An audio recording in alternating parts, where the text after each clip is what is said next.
चलो, order number 13 ये production की बात करता है, इंपाउंडिंग की बात करता है और रिटर्न ऑफ डॉक्यूमेंट्स की बात करता है। पहले समझो प्रोडक्शन क्या होता है। उस्मा ये डॉक्यूमेंट लेके कोर्ट में आओ, प्रोडक्शन। उस्मा आज के बाद आपको ये डॉक्यूमेंट कभी नहीं मिलेगा, इंपाउंडिंग, कभी वापस नहीं मिलेगा, इंपाउंडिंग। उस्मा हम आपको ये डॉक्यूमेंट फिर रिटर्न कर देंगे। समझा? Production, impounding, return of documents. आया बात समझ में? क्लियर? चलो, बेसिक समझ के। ऑर्डर नंबर 13 जो है वो प्रोडक्शन, एडमिशन। एडमिशन का मतलब होता है अगर फारा कोई डॉक्यूमेंट लेके आई है तो वो डॉक्यूमेंट को एडमिट करा के लेना पड़ेगा कि सर ये डॉक्यूमेंट फरा लाई है, इस डॉक्यूमेंट में जो लिखा है सच लिखा है, सच के सिवा कुछ नहीं लिखा है, एडमिशन हो गई। ठीक है? इंपाउंडिंग, कोर्ट ने ये देखा कि फरा ने एडमिट किया है, अब कोर्ट ने वो डॉक्यूमेंट अपने पास रख लिया, इंपाउंड कर लिया, अपने ताबे में ले लिया, अब वापस नहीं मिलेगा। अब फिर लगा कि फरा ने जो डॉक्यूमेंट लाया है वो तो झूठा है, वो तो लगता ही नहीं है, वो तो केस को है ही नहीं, केस से कोई संबंध ही नहीं लग रहा है, वो रिजेक्ट कर दिया जाएगा और फरा को रिटर्न कर दिया जाएगा। पहले प्रोड्यूस, फरा उसको एडमिट करेगी, कोर्ट उसको ताबे में रखेगी, या तो रिजेक्ट करेगी या तो रिटर्न कर देगी। ठीक है? ये हम लोगों का गोल्डन रूल है।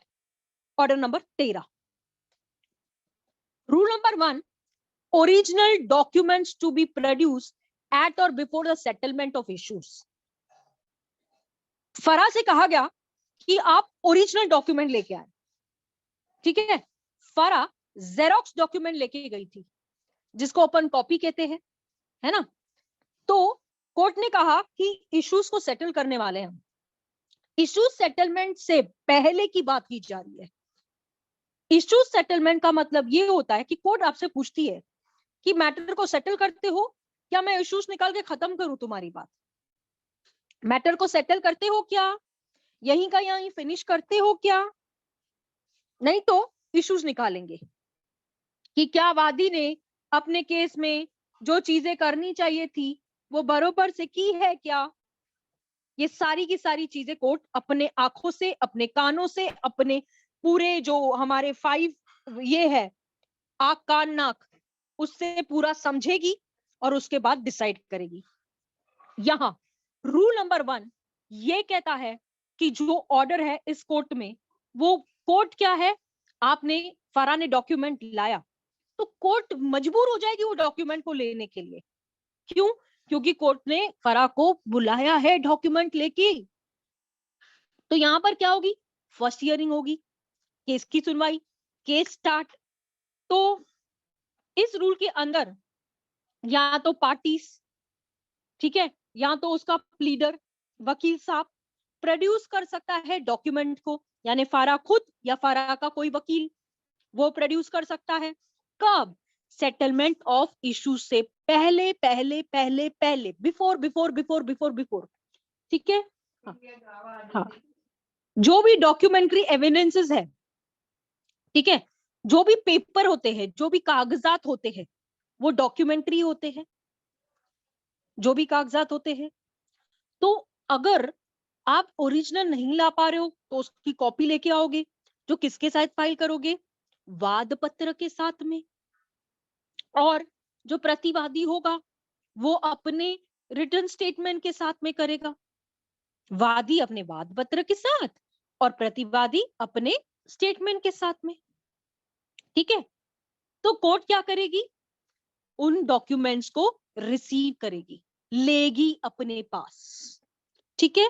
लेकिन लेकिन ये जो लिस्ट होगा, देखो हाईकोर्ट का मैटर थोड़ा अलग रहता है।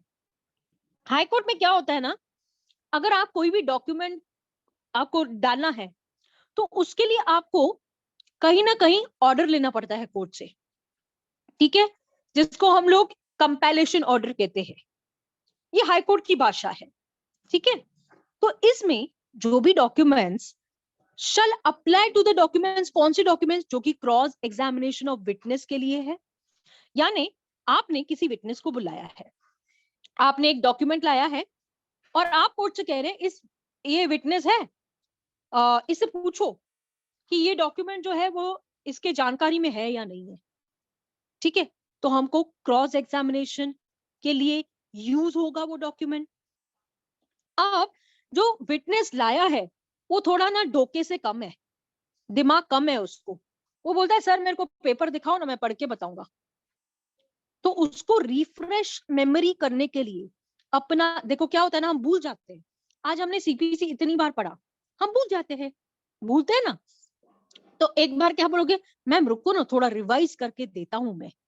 तो यहाँ पे विटनेस क्या करेगा, अपनी मेमोरी को रिफ्रेश करेगा कि यानी कि कुछ साल पहले क्या हुआ था। जैसे हम डेली सोप में देखते हैं, बैठे बैठे इंसान किधर का किधर पहुंच जाता है। तो यही है हमारा रूल नंबर 1। रूल नंबर 2 क्या बोलता है कि ये ऑलरेडी ओमिटेड है, तो नॉन प्रोडक्शन ऑफ डॉक्यूमेंट, दो ये ओमिटेड है लेकिन ये प्री पॉइंट ऑफ व्यू से एक ईयर में क्वेश्चन आया है। कैसा क्वेश्चन आया था, क्या सीपीसी में non production of document allowed है अगर आपने किसी डॉक्यूमेंट को प्रोड्यूस नहीं किया? तो यस, रूल नंबर 2 अलाउड है और इसे ओमिट कर दिया गया है बट मैम ये 1999 ओमिटेड है में। ना। बेटा ओमिटेड होने दो, प्री पॉइंट ऑफ व्यू से आपको ओमिट भी पूछा जाता है। मेरे को ये क्वेश्चन नॉन प्रोडक्शन को लेके पूछा गया है, ठीक है। तो ये मैम फिर इसमें आप अलाउ उधर, कैसे करेंगे, तो जिसमें ओमिट कर दिया गया है तो तो कैसे पहले तो ये मानेंगे? अलाउड था ना, पहले तो ये अलाउड था ना। बट मैम अभी ये नहीं ना ओमिट, है। अभी इसने देखो ओमिट किया है, क्या इसको डिलीट किया गया है क्या? आपको ओमिटेड में है तो आपको डायरेक्ट में क्यों दिख रहा है? ओमिट का मतलब क्या होता है, एक बात समझ के चलो, इसको रिप्लेस फिर से किया जा सकता है। ये सिर्फ ओमिट किया गया है, इसका रेप्लिका, इसका रिप्लेसमेंट हो सकता है, हमेशा समझो, ठीक है। Rule number 3, rejection of irrelevant और इनएडमिसिबल डॉक्यूमेंट्स। इररेलेवेंट यानी जो काम के नहीं है, इनएडमिसिबल जिसका कोई नाता ही नहीं है केस से, वो इनएडमिसिबल डॉक्यूमेंट है। तो जो कोर्ट अगर किसी स्टेज पे आकर कोई भी डॉक्यूमेंट को रिजेक्ट करती है और ये कहती है कि वो तो इररेलेवेंट है, वो तो इनएडमिसिबल है, तो ये ग्राउंड तो रिजेक्शन का बनता है ना। ये डॉक्यूमेंट का कोर्ट केस से मतलब ही नहीं है। एक चल रहा है प्रॉपर्टी का केस, जिसमें आप प्रॉपर्टी के बदले उसमें कुछ ऐसी चीज लेके आ रहे हो, यानी समझो आप मैरिज सर्टिफिकेट लेके आ रहे हो, कोर्ट बोलेगा प्रॉपर्टी के पेपर लेके आ, मैरिज सर्टिफिकेट नहीं, उसका क्या काम है, वो इनएडमिसिबल है, उसका कुछ लेना देना ही नहीं है। तो रिजेक्शन का मतलब ये है कि इस रूल में कभी भी रिजेक्शन हो सकती है। अगर ऑब्जेक्शन रेज होता है या कोर्ट खुद भी रिजेक्ट कर सकती है, ठीक है। Court is bound to, court करेगी ही करेगी, ठीक है।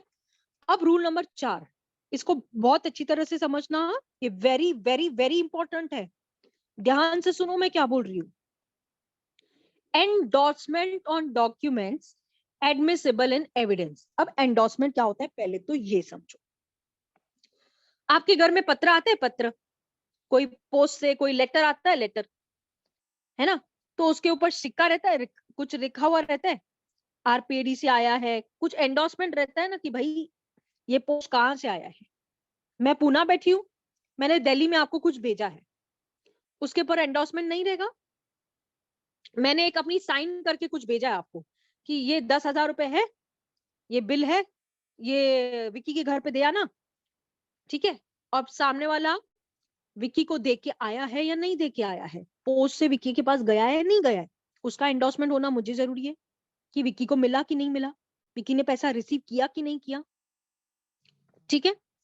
अगर ऐसा कोई भी बात है जो भी इस प्रोविजंस के अंदर आते हैं, तो कोई नंबर होता है, कोई टाइटल होता है, कोई नेम होता है, कोई डेट होता है, यही तो हमारे एंडोर्समेंट होते हैं, जिससे पता चलता है कि हमारे को लेटर कब आया, कौन सी तारीख को आया, कितने बजे आया, किसके पास आया। यह है एंडोर्समेंट ऑन अ डॉक्यूमेंट, जिसको आप नकार नहीं सकते हो, जिसको आप नकार नहीं सकते हैं, तो वो एडमिटेड हो जाएगा। ठीक है, इसमें ये केस देखो कि document can not be said to have been admitted unless it is endorse, यानी कि कोई भी डॉक्यूमेंट के ऊपर अभी कोई सिग्नेचर नहीं है, कोई सिक्का नहीं है, कुछ ऐसी चीज नहीं है, तो आप तो ऐसे तो कोई भी पेपर पे लिख के और कोर्ट को दे देगा, कोर्ट बोलेगी क्या है ये। तो एंडोर्समेंट होना जरूरी होता है। ठीक है, अब जैसे एग्जाम्पल और लेते हैं, एक वकील का लेटर हेड होता है, तो वकील के उजमा राजा करके लिखा हुआ रहेगा उसके लेटर हेड पे कि नहीं, कि वकील उजमा, एडवोकेट उजमा रजा, एग्जाम्पल। तो वो क्या है, उसका लोगो है, लेकिन वो उसके ऊपर साइन करेगी तो वो क्या बन जाएगा, एंडोर्समेंट बन जाएगा।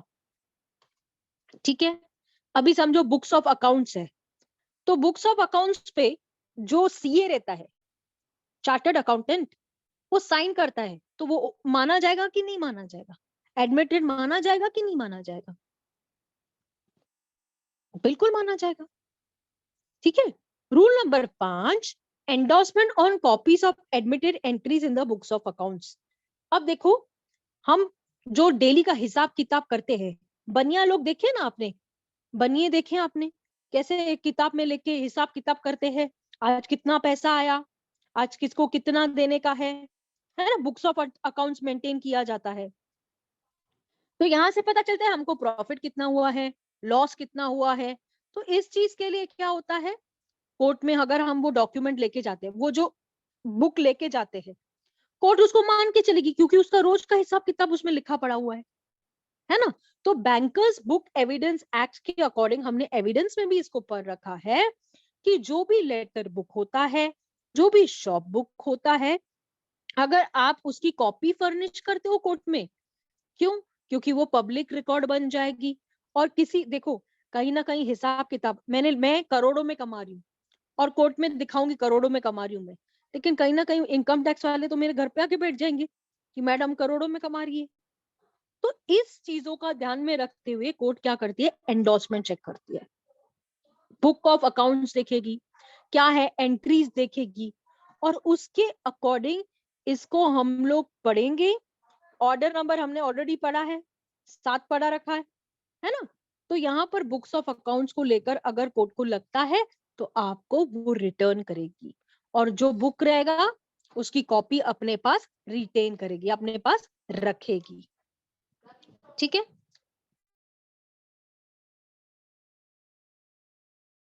As inadmissible evidence. अब कुछ ऐसे एंडोर्समेंट्स होते हैं जो कोर्ट अगर लगता है तो उसको रिजेक्ट भी कर सकती है।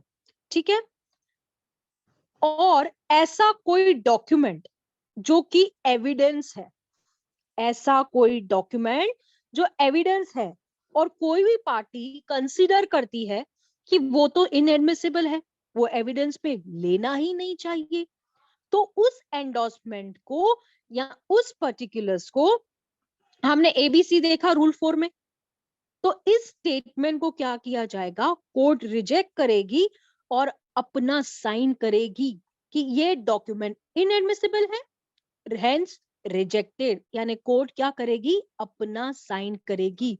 कौन साइन करेगा, जज साहब। ठीक है, रूल नंबर 7 क्या बोलता है, recording of admitted and return of rejected documents. ठीक है, एडमिटेड डॉक्यूमेंट्स को रिकॉर्ड करना और दूसरे डॉक्यूमेंट को कचरा समझ के बाहर का रास्ता दिखाना। रिटर्न रिजेक्टेड डॉक्यूमेंट, अगर मेरा डॉक्यूमेंट रिजेक्ट कर दिया गया तो मुझे वापस कर दिया जाएगा ना, ले बाबा तू वापस ले, मैं क्या करूंगी रख के, मेरा तो उस डॉक्यूमेंट से कुछ लेना ही नहीं देना होगा।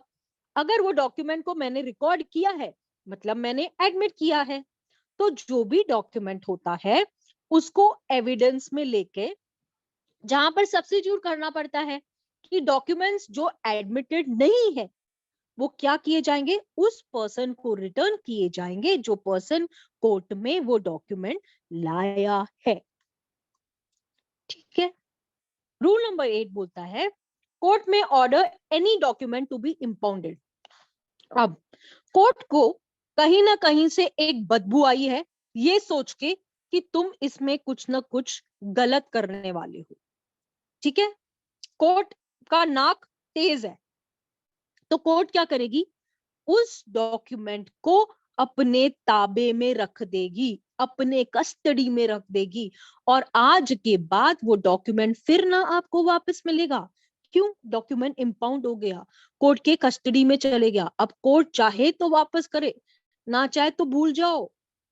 तो इसमें जो हमने रूल 5 में देखा, रूल 7 में देखा, तो कोर्ट को अगर लगता है कि सफिशिएंट कॉज है, कोई बुक्स ऑफ अकाउंट्स है, उसको इंपाउंड करना जरूरी है, तो वो क्या करेगी, जो ऑफिसर ऑफ द कोर्ट होता है ना। अब मेरे केस में क्या हुआ है मैं बताती हूँ आपको।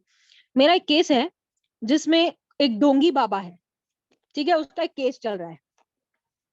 आजकल बाबा लोग कुछ करते हैं ना ऐसे, अपना शिष्य बना लेते हैं ना, बच्चे पढ़ते हैं, वो बाबा बाबा बाबा करते रहते हैं, ठीक है।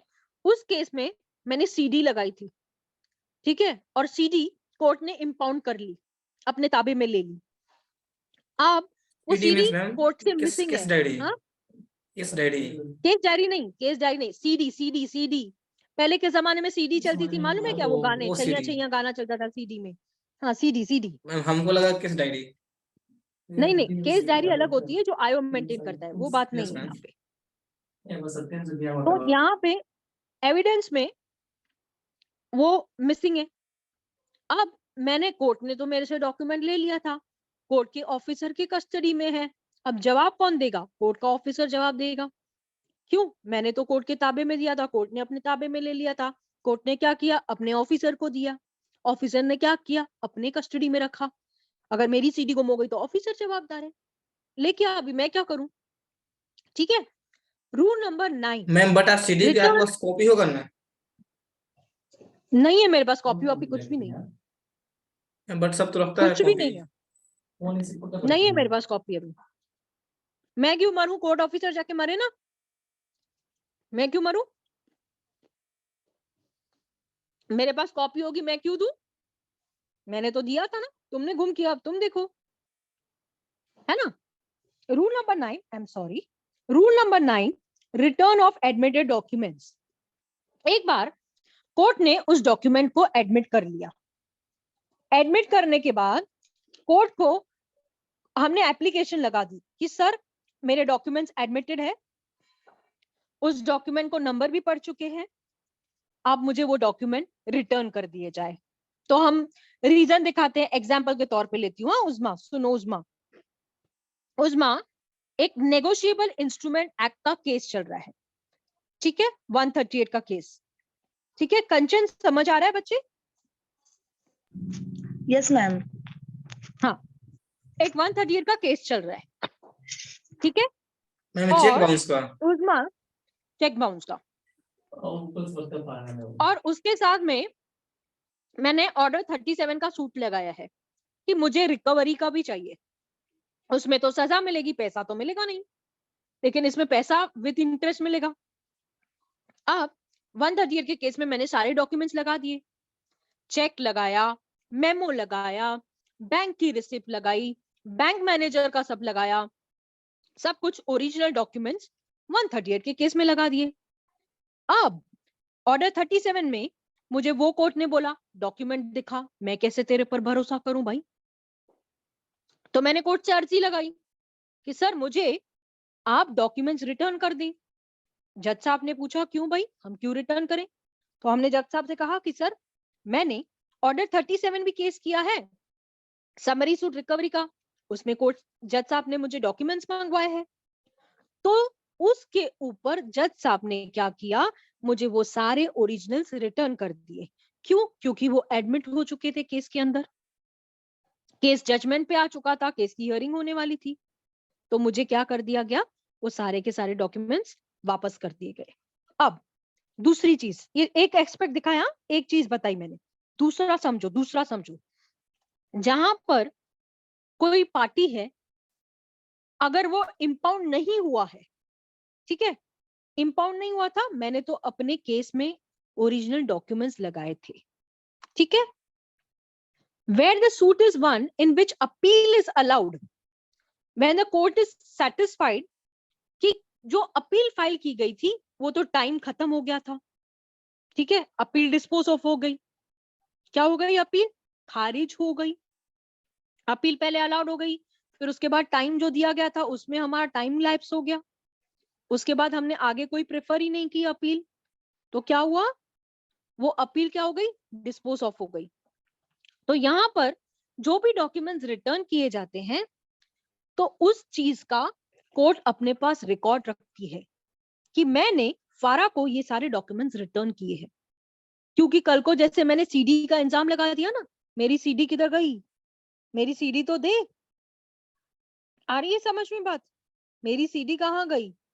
तो यहाँ पर क्या होगा, प्रॉपर ऑफिसर को दिया जाएगा ओरिजिनल, और इन केस अगर ऐसा है तो हम कोर्ट से सर्टिफाइड कॉपी निकालते हैं।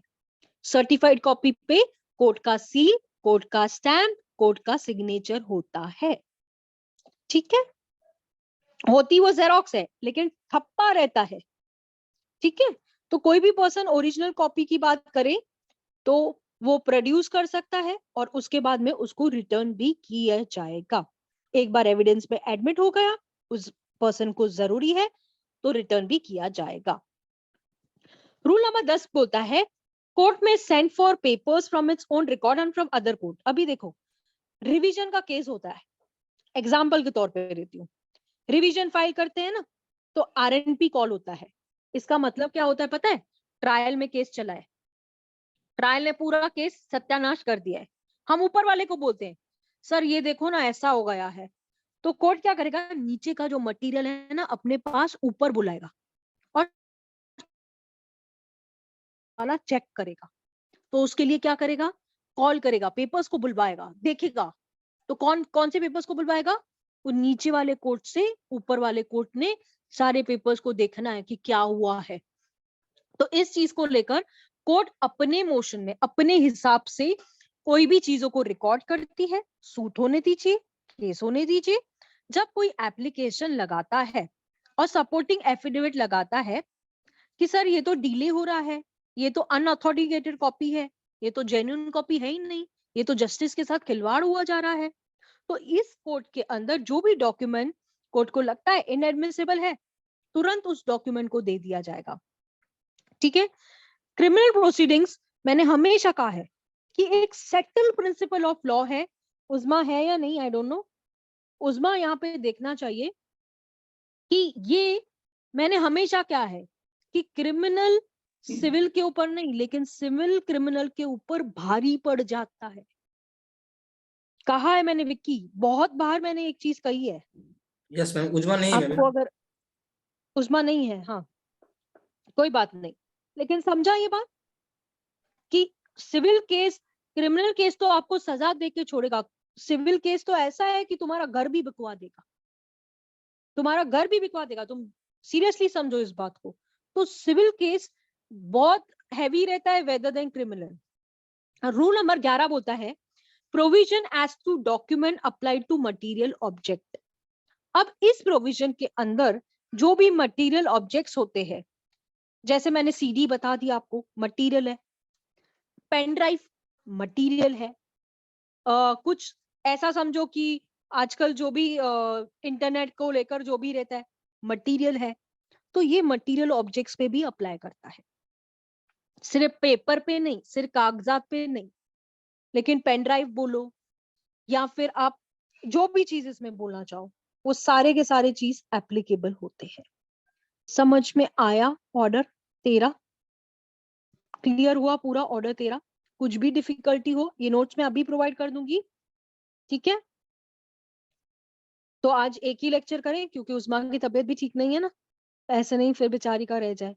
तो कल ऑर्डर नंबर 14 और ऑर्डर नंबर 15। हाँ बेटा